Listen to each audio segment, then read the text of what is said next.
Hey guys, Angus here. Got another airsoft gun video for you guys today. Today we're going to be taking a look at the gun currently in my hands. Now, as you guys probably know, past couple days we took a look at a World War II German airsoft replica, that being the AGM MP40. And today I just recently rediscovered this gun in my closet. It's another World War II German style airsoft gun, and this is the D-Boys Kar98K airsoft bolt action rifle. Now, for you guys who've been subscribed for 3 years, you probably remember that this was the second gun I ever did a video on. So the second video I ever posted on the channel is the exact same model, exact same gun. As I stated, I just actually remembered that I had this thing and was able to dig it up. Now, this video is basically just going to be an overview. The rifle no longer works and is missing a couple parts, so I can't explain everything, but if you're looking to perhaps purchase this, this video might give you a little insight. First off, guys, this is purely a collector's gun. If you're planning on taking this out there and using it in a skirmish, no. It's made to hang up on a wall, look pretty for collectors, and also just plink cans in your yard was always fun to use this gun for. If you're looking to purchase it though, as I stated, for a collector's purpose, when I bought it 3 years ago, it ran me around $100, $110. I believe the price is still basically the same. I was looking online. I know they make a real wood model.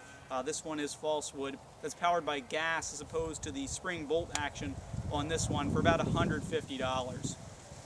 Now, as I mentioned, this is false wood. It's a ABS plastic. However, it does feel rather nice. The gun has a nice heft to it of around 8 or 9 pounds, and the false wood isn't that bad at all. As you can see, a little bit darker than some of that lighter colored crap you get on some of the other guns. It certainly does feel nice. So externals on the gun are rather nice. The false wood body and basically all the black parts, including the bolt, outer barrel, rear sight. These are all constructed of metal, so you get a metal construction with the false wood, and it definitely does feel great in your hands. Now, one of the main reasons I purchased this, and I imagine a lot of other people purchase it, because when this came out, it was kind of cool. It ejected shells when you pulled the bolt back, which was awesome. I don't have any of the shells anymore, but they were basically small silver shells that you'd slide in. The gun would take 5 of them. You'd pull back on the bolt, and an empty shell would eject. Not exactly the most practical thing for skirmishes, being that you could easily lose them. I think I lost 2 or 3 the first time I tried to take this out in the field, but definitely was a cool thing to have on there. Nice if you were a collector, just shooting this in your yard, you get that cool shell ejecting. Pretty awesome, and that's one of the main reasons I picked it up at the time.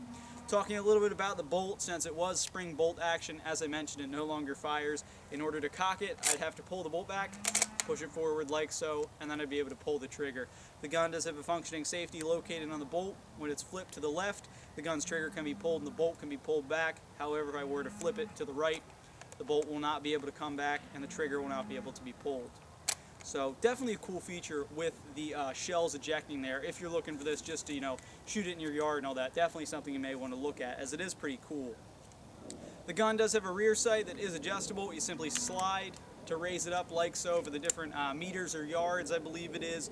And it's cool, you can slide it around and all that. As I mentioned, it is metal located underneath the rear sight. You did have an adjustable hop-up unit if you wanted to help your BBs get out there a little bit. The gun really only shot around the 330 FPS area when it was operating. I know some people were planning to take this out there and snipe with it. No. 330 FPS really not going to help you too much, plus the Kar98 isn't a sniper rifle, it's just basically a rifle. The gun originally did have just a standard, I call them the target sights, front sight on there, but as you can see, that fell off. That was one area of the gun where everything started to deteriorate. At one point, I tilted the gun slightly downward, the whole inner barrel fell out. So the front half of the gun, I don't know what happened with it. Once that orange tip fell off, it seemed like everything fell off on the gun. But otherwise, it's a pretty solid replica. You do have 2 sling mounts, one located in the buttstock and one located on the left side of the replica. So really, guys, this has just been a basic overview on the gun. I know it's not very detailed, and I know I'm not really talking about much, but I'm basically trying to stress that it is a very nice gun externally. And if you're a collector looking to pick one of these up, hang it on your wall, it's a pretty cool gun if you have the investment to put $100 out there purely for a wall decoration. Performance-wise, not that great. It certainly was cool when it did operate, the shells ejecting. After a while, it doesn't like to do that anymore. For some reason, they just start to jam. You got to try and re-lube everything, but that makes things more sticky. They get stuck more. Eventually, the guns just break down over time, but even now in its dead state, it certainly does look nice as a wall hanger. So with that being said, guys, it's been a basic overview of the D-Boys Kar98K bolt action airsoft rifle. Thanks for watching, guys. Please subscribe.